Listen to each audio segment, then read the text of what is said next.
আকাশটা দেখেছেন? কে বলবে বলুন তো যে পুজো এসে গিয়েছে? এই কিছুক্ষণ আগেই দেখা যাচ্ছিল যে রোদ রয়েছে, অস্বস্তিকর একটা গরম হচ্ছে, সবাই দরদর করে ঘামছে, আর কিছুক্ষণের মধ্যেই আবহাওয়া বদলে ঝমঝমিয়ে বৃষ্টি নেমেছে। আবহাওয়ার পূর্বাভাস কিন্তু বলছে গোটা পুজোটাই এইরকম ভাবেই চলবে এবং পুরো পুজোটা ভেস্তে দিতে পারে বৃষ্টি। কেমন থাকবে পুজোর আবহাওয়া, আজই বা কেমন থাকবে আকাশের আপডেট, চলুন সে কথাই জেনে নেওয়া যাক হাওয়া মোড়কে। আপনাদের সঙ্গে রয়েছি আমি ইপসা। প্রথমেই যদি বলি যে আজকের আবহাওয়ার আপডেট, সকাল থেকে আকাশ দেখেই বুঝতে পারছেন যে আজকে কিন্তু সারা দিন বৃষ্টি চলবে। কলকাতাতেও যেরকম বৃষ্টি হবে তেমন উত্তরবঙ্গ এবং দক্ষিণবঙ্গ দুই বঙ্গেই বৃষ্টির সম্ভাবনা রয়েছে। আপনারা সকলেই জানেন যে রাত পোহালেই মহালয়া, তারপরেই শুরু হবে দেবীপক্ষের।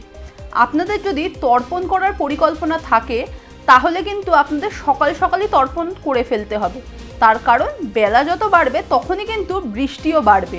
আবহাওয়া দফতর সেই কথাই বলছে। কি বলা হচ্ছে যে মহালয়ার দিন থেকেই বাংলায় কিন্তু বৃষ্টি শুরু হতে চলেছে, আর এরপরেই শুরু হবে নিম্নচাপ এবং তার সঙ্গে ঘূর্ণাবর্তের ফাড়া। আলিপুর আবহাওয়া দফতরের আপডেট বলছে 25শে সেপ্টেম্বর থেকে একটা নতুন নিম্নচাপ তৈরি হতে পারে বঙ্গোপসাগরের উপরে।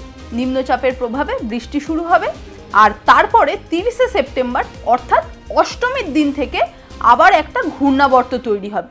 তার ফলে অষ্টমী এবং নবমী, দশমী এই দিনগুলোতে কিন্তু ভারী থেকে অতি ভারী বৃষ্টির সম্ভাবনা গোটা বঙ্গ জুড়েই।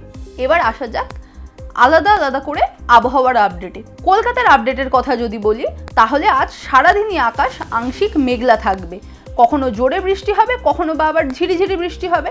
আর যদি বৃষ্টি থেমে যায় তারপরে কিন্তু একটা গুমোট পরিস্থিতি তৈরি হবে, তার কারণ বাতাসে আজকে আপেক্ষিক আর্দ্রতা থাকবে 81% থেকে 94%, অর্থাৎ অস্বস্তিকর যে ব্যাপারটা থাকে জলীয় বাষ্পের কারণে সেই বিষয়টা প্রকটভাবে বোঝা যাবে। আজকে দিনে সর্বোচ্চ তাপমাত্রা থাকবে 28 ডিগ্রি সেলসিয়াস। এবার আসা যাক দক্ষিণবঙ্গের আপডেটের কথায়। আবহাওয়া অফিস বলছে আজ কিন্তু দক্ষিণবঙ্গের 8 জেলাতে ভারী বৃষ্টির সম্ভাবনা রয়েছে।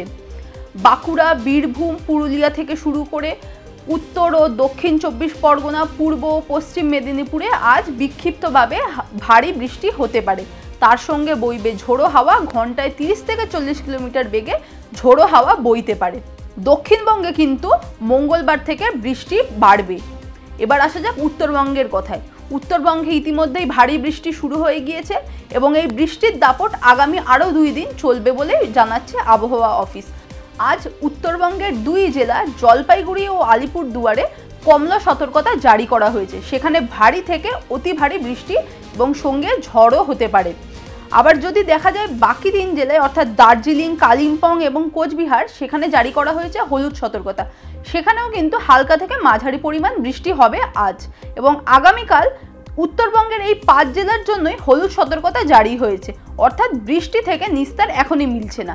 এবার যদি আমরা পুজোর আপডেটের কথা বলি তাহলে সেখানে দেখতে হবে যে আগে থেকেই যে বলা হচ্ছে যে একটা নিম্নচাপ তৈরি হচ্ছে, তার সঙ্গে আবার ঘূর্ণাবর্তও তৈরি হচ্ছে, তার ফলে পুজোয় কিন্তু বৃষ্টি বাড়বে এবং চতুর্থী থেকেই বৃষ্টি শুরু হতে পারে। অষ্টমীতে আবার নতুন করে ঘূর্ণাবর্ত তৈরি হচ্ছে, তার ফলে নবমীতে ভারী বৃষ্টির সম্ভাবনা রয়েছে। পুজোয় তাই ঠাকুর দেখতে বেরোলে নতুন জামা যেরকম পরবেন তার সঙ্গে ছাতা এবং রেনকোট রাখাও কিন্তু মাস্ট। আর আবহাওয়ার এই ধরনের আরও আপডেট জানতে চোখ রাখুন টিভি9 বাংলার ডিজিটালের পর্দায়।